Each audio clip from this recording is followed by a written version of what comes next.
બોલો શ્રી કૃષ્ણ ભગવાન કી જય હો। મહાભારતની કથા સાંભળનાર સર્વે શ્રોતાઓને મારા શંકરપુરીના ઓમ નમો નારાયણ।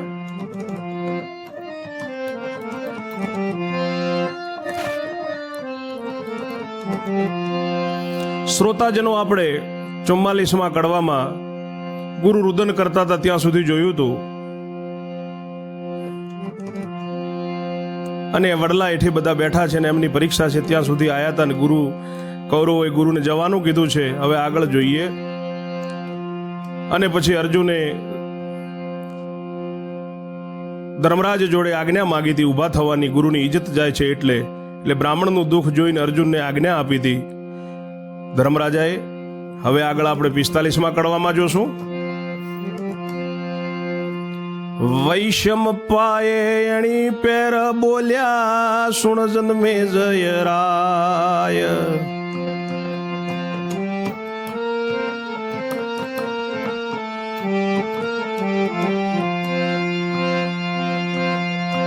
વિસ્તારી તુજને સંભળાવું આદ પરવ મહિમાય। અર્જુનજીને આજ્ઞા દીધી ધર્મે જેણી વાર, એટલે ઉભો સભા વિશે ઇન્દ્ર તણો એ કુમાર।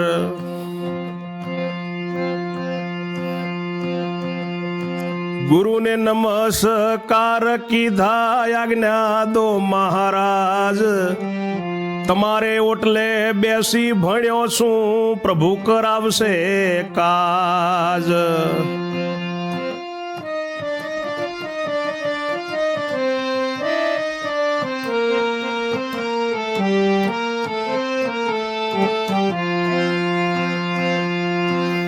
વૈશંપાય ઋષિ કહે છે કે જન્મે જાય સાંભળ, આ આદ પર્વનો મહિમા અર્જુનજીને જ્યારે આજ્ઞા આપી ધર્મરાજાએ એટલે તરત ઊભો થયો છે ઇન્દ્રનો કુમાર।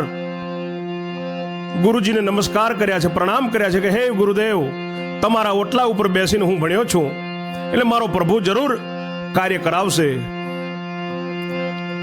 એટલે જોયું અર્જુન સામું મન કર્યો એ વિચાર, પાસે ના નાઠા આળગાનો શું વાળે શુક્રવાર। ગુરુએ અર્જુન સામું જોયું છે, મનમાં વિચાર કર્યો છે કે જોડે ભણતા હતા એ તો નાઠી ગયા, આ તો અળગે ભણતો તો અળગાનો કહેવાય, આ શું શુક્રવાર વાળશે, પેલા બુધવાર ન વાળી શક્યા। નજીક બેસી ભણેલા તેથી ન થયું કામ, તો આ ઓટલે બેસીને શીખ્યો તેની શું ચાલે આમ। એવું સમજીને નીચું જોયું આપી નહીં આજ્ઞા, એટલે અર્જુન પ્રત્યે બોલ્યો દુર્યોધન રાય। એટલે અર્જુન પ્રત્યે બોલ્યો દુષ્ટ દુર્યોધન રાય। ગુરુએ વિચાર કર્યો કે નજીક બેસેલા છે તેનાથી ન થયું તો આ તો ઓટલે બેસીને શીખ્યો છે એટલે એનાથી નહીં થાય, એની આમ નહીં ચાલે, એવો સમજીને ગુરુદેવે પાછું નીચું જોયું છે, આજ્ઞા આપી નહીં। એટલે અર્જુનની સામું જોઈ અને અર્જુનને કહે છે દુર્યોધન, કદી નહીં ને તે દિન બોલ્યો કેમ ઉઠ્યા અર્જુન। અર્જુને જાણ્યું અર્જુન કયો તે ભીમભાઈ નું પૂન। ભીમના ભયથી માન દઈને પૂછવા લાગ્યો એમ, સભામાં આવી દ્રોણ ગુરુની આજ્ઞા માગો છો કેમ।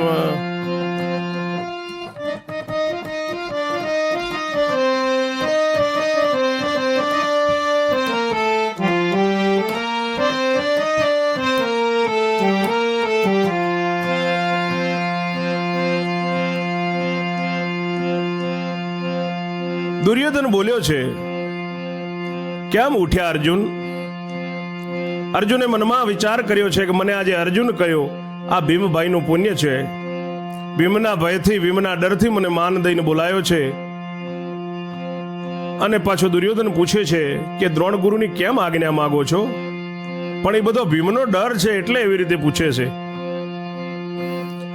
અર્જુનજી કહે હું વડ વિંધું જો આપે આજ્ઞા, ગુરુએ નથી બતાવ્યું ખોટું સાચી છે વિદ્યા.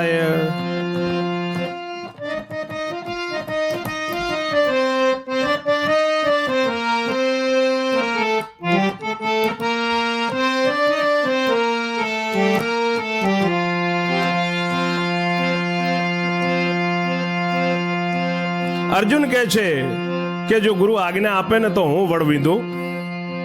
ગુરુએ જે બતાવ્યું છે એ ખોટું નથી, એમની વિદ્યા સાચી છે.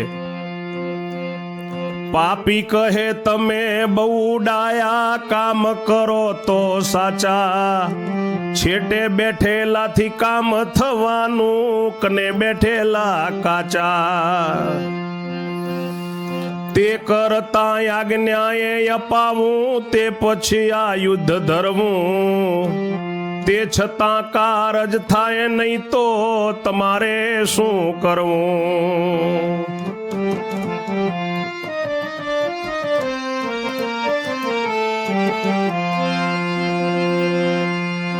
પાપી દુર્યોધન કહે છે કે તમે બહુ ડાયા છો, કામ સાચું કરો છો તમે, છેટે બેઠેલાથી કામ ક્યાંથી થશે? જે નજીક બેઠા હતા એમનાથી નથી થતું. પણ આના કરતા હું આજ્ઞા અપાવું તમને અને પછી તમે આ યુદ્ધ કરો, એમ કરતા તમારાથી આર્યો જે ગુરુએ કહે છે ન થાય તો બોલો તમે શું કરશો? એમ દુર્યોધન અર્જુનજીને કહે છે. અર્જુન કહે આજ્ઞા ગુરુની અપાવો ધરી હુંસ, બાણ અપાવો કર્ણ કેરા તેની સંગ ધન્યુષ્ય.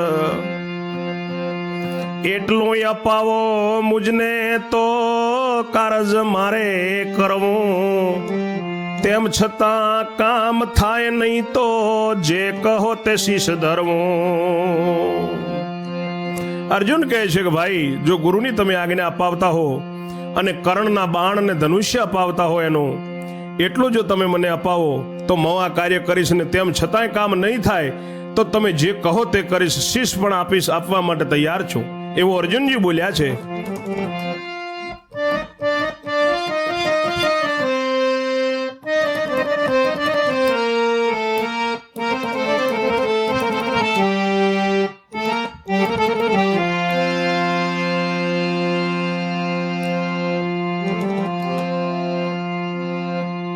દુર્યોધન કહે અપાવું આજ્ઞા, આયુધ કર્ણના આપું, તેમ છતાં કામ થાય નહીં તો બે કાનને નાક કાપું. દુર્યોધન કહે છે કે હું આજ્ઞા અપાવું અને કર્ણના આયુધ અપાવું, તેમ છતાંય જો કામ નહીં થાય તો બે કાન અને નાક તમારું હું કાપી દઈશ.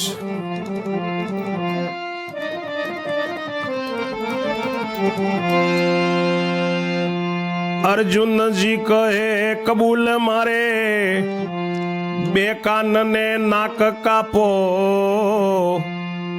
દુર્યોધન કહે ધર્મની પાસે એટલું લખાવી આપો.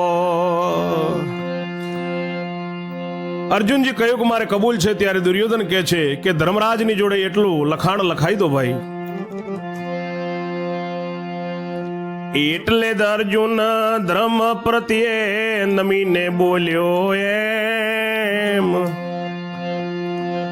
એટલે અર્જુન ધર્મની પ્રત્યે નમીને બોલ્યો એમ. તાંબાને પત્રે લખીને આપો, છત્રપતિ કહે તેમ.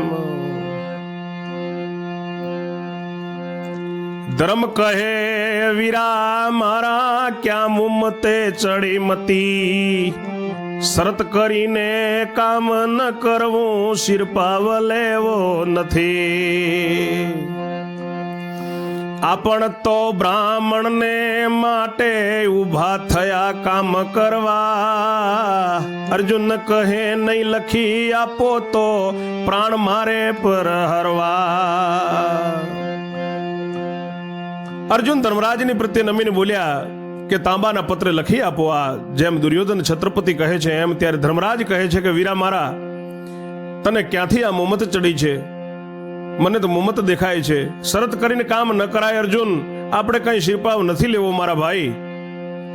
આપણે તો એક બ્રાહ્મણ દેવતા માટે ઊભા થયા હતા, એમનું કામ કરવા માટે.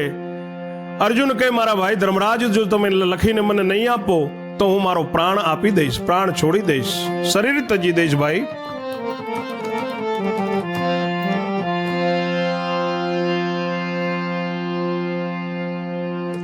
ભીમ કહે લખી આપો બંધુ, પ્રભુ કરશે સૌ સારું. નહીં કામ થાય ને નાક કાપે તોય 100 જણાને મારું. ભીમ કહે છે કે ધર્મરાજ મારા ભાઈ લખી આપો, ભોળોનાથ મારો પ્રભુ કરશે તેમ થશે સારું. નહીતર નાક અને કામ એ કાપે એની પહેલા તો હું એના 100 ભાઈઓને મારી દઈશ. ચિંતા ન કરો, તમે અર્જુનને લખી આપો. ધર્મ કહે કાંઈ ન થાય,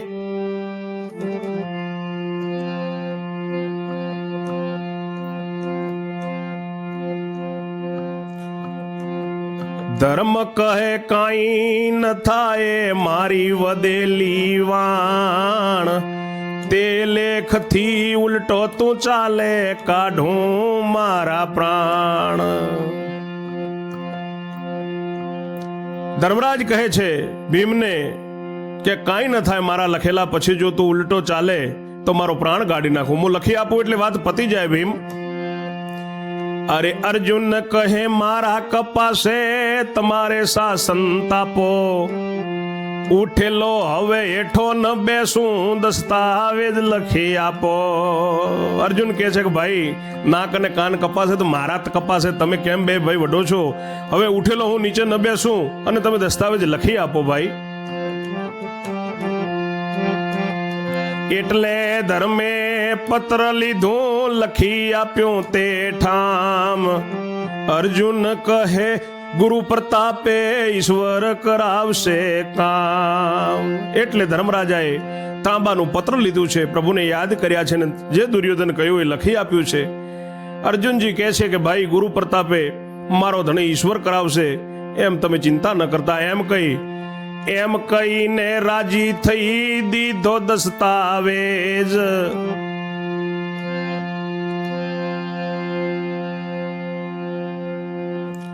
એમ રાજી થઈને દીધો દસ્તાવેજ.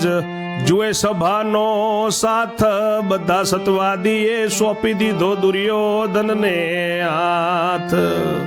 એમ રાજી થઈને દસ્તાવેજ લખ્યો, આખી સભા જુએ છે અને અર્જુને સત્યવાદીઓને સોંપ્યો અને એમને બધાએ દુર્યોધનને હાથમાં પત્ર આપ્યો છે.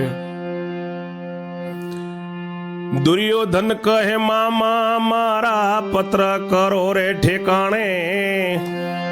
દુર્યોધન કહે મામા મારા પત્ર ઠેકાણે કરો.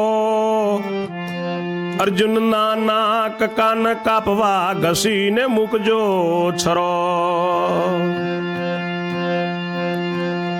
એમ કહીને પત્ર આપ્યું વિપરીત એની બુધ.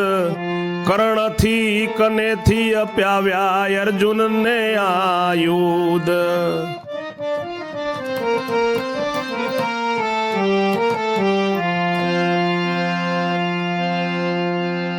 દુર્યોધન કહે છે કે મામા આ પત્ર ઠેકાણે મૂકો અને અર્જુનના નાક કાન કાપવા માટે એક છરો કસીને મૂકજો. એમ કહી અને પત્ર આપ્યો છે. એની બુદ્ધિ વિપરીત થઈ છે અને કર્ણ જોડેથી એને કર્ણનું આયુધ અપાવ્યા છે અર્જુનને. એટલે અર્જુન રાજી થયો, કટી કસીને બાંધે. બાણનો ભાથો ને ધનુષ્ય મોટું ભેરવ્યું ડાવી ખાંધે. ડાવા ખભે બાણનો ભાથો અને ધનુષ્ય લટકાયું છે અર્જુને, અને કસી અને બાણનો ભાથો એને કમર પટ્ટે બાંધી લીધો છે. કર્ણ કહે ઓ દુર્યોધન બનવાના ગુરુ દ્રોણ. ધનુષ્ય મારું 3 લોકમાં ચડાવે એવું કોણ. દુષ્ટ કહે મુજને પણ નિશ્ચય મિથ્યા ચડ્યો છે ખાક, ભરી સભામાં બેઠો છે ખોવા, બે કાન ને એક નાક. એને આયુધ ખભે ભીડાવ્યા છે ત્યારે કર્ણ કહે છે કે દુર્યોધન, ગુરુ દ્રોણ બની જશે, કાંઈ ન થાય આ છોકરા આ અર્જુનથી, અને મારું ધનુષ્ય 3 લોકોમાં ચડાવે એવું કોઈ નથી. દુષ્ટ દુર્યોધન કહે છે મને પણ એમ જ છે, આને ખાલી એમનો એમ નશો ચડ્યો છે. અને ભરી સભામાં એ બે કાન અને નાક ખોવા બેઠો છે. એવી વાતો કરતા ચાલ્યા 4 જણા ચંડાળ, આજ્ઞા અપાવવાને આવ્યા ગુરુ કને તત્કાળ. ઓરે મહારાજા આજ્ઞાએ આપો, અર્જુનજી કરે કામ, દ્રોણ ગુરુ ઊંચું નવ જુએ, બોલે નહીં તે ઠામ. દુર્યોધન કહે નહીં બોલો તો પગ પાસા મેં ભરીએ, મામો કહે પરાણે બોલાવો, ગોદમ ગોદા કરીએ.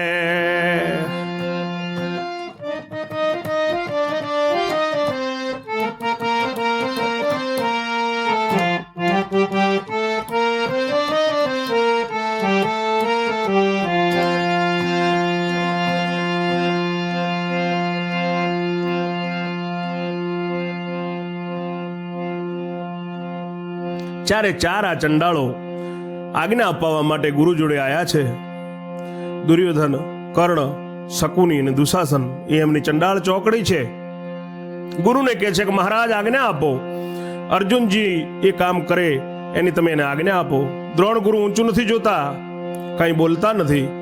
દુર્યોધન કે ભાઈ ન બોલે તો પાછા ચાલીએ. ત્યારે મામો શકુની કહે છે કે પરાણે બોલાવો, ન કે પછી ગોદા મારો એટલે બોલશે જ.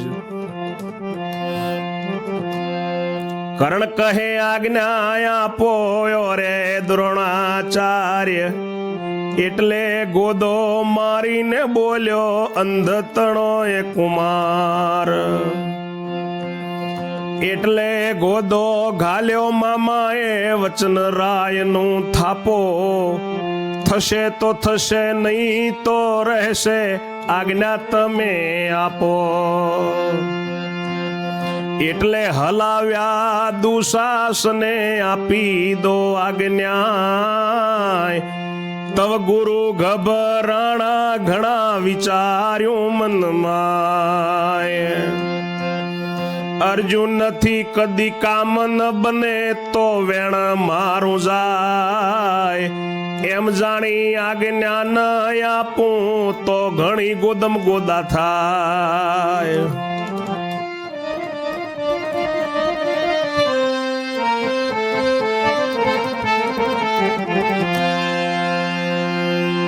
બધાએ ગોદમ ગોદા કરવાનો વિચાર કર્યો છે. ત્યારે કર્ણ કહે છે કે ઓ દ્રોણાચાર્ય મહારાજ આજ્ઞા આપો. ગોદો મારીને બોલે છે ધૃતરાષ્ટ્ર. અરે ભાઈ ધૃતરાષ્ટ્રનો તન દુર્યોધન કે આજ્ઞા આપો. મામો શકુની પણ ગોદો મારે છે કે આજ્ઞા આપો. રાજાનું વચન રાખો, અર્જુનથી થવાનું હશે તો થશે, નહીં તો ભલે પડ્યું રહેશે, પણ તમે આજ્ઞા આપો. એટલે દુશાસને ગોદો માર્યો છે. ગોદમ ગોદ કરવા માંડ્યા છે ગુરુને. ત્યારે ગુરુ દ્રોણાચાર્ય ગભરાઈ ગયા છે. મનમાં વિચાર્યું છે કે અર્જુનથી જો કામ ન બને તો મારું વેણ જાય, અને જો આજ્ઞા ના આપું તો ગોદમ ગોદા થાય, મને મારી નાખશે. એવું વિચારીને દ્રોણ બોલ્યા પુણ્ય મારું વારે દાજો. એવું વિચારીને દ્રોણ બોલ્યા પુણ્ય મારું વારે દાજો. અર્જુનજી આજ્ઞા પૂછું કામ તારાથી થાજો. આજ્ઞા આપી દીધી ગુરુદેવે, પોતાનું પુણ્ય પણ સાથે આપ્યું છે. ગુરુ તો ગુરુ હોય છે મિત્રો. અર્જુનજી કહે શીશ ચડાવું ફળજો વેણ તમારું, હાથ જોડીને ઉભો સભામાં પ્રભુજીને એ પોકારું.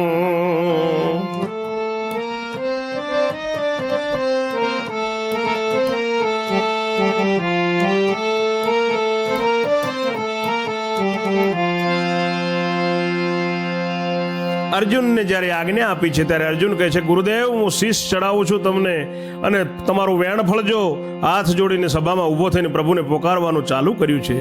શીશ ચડાવવું એનો મતલબ મિત્રો એટલો ખૂબ ઊંડો થાય છે. બ્રહ્મ જ્ઞાનમાં જોઈએ તો, અને સીધી લીટીમાં જોઈએ તો નેડો પણ થાય છે. શીશ નમાવવું અને શીશ ચડાવવું એમાં બહુ ફરક હોય છે મિત્રો. પ્રભુને પોકારવાયું ઉભો થયો ને જોડી હાથ. પ્રભુને પોકારવાયું ઉભો જોડી હાથ. વ્યાસ વલ્લભ મુખો ચરે ને સમરે દીનાનાથ. દીનાનાથ દીન દયાળ ને અર્જુનજી સમરવા માંડ્યા છે. હવે પેલો જોજનીયો વડ વિંધવો છે એટલે તમે બધા શ્રોતાઓ ભૂલી ન જતા.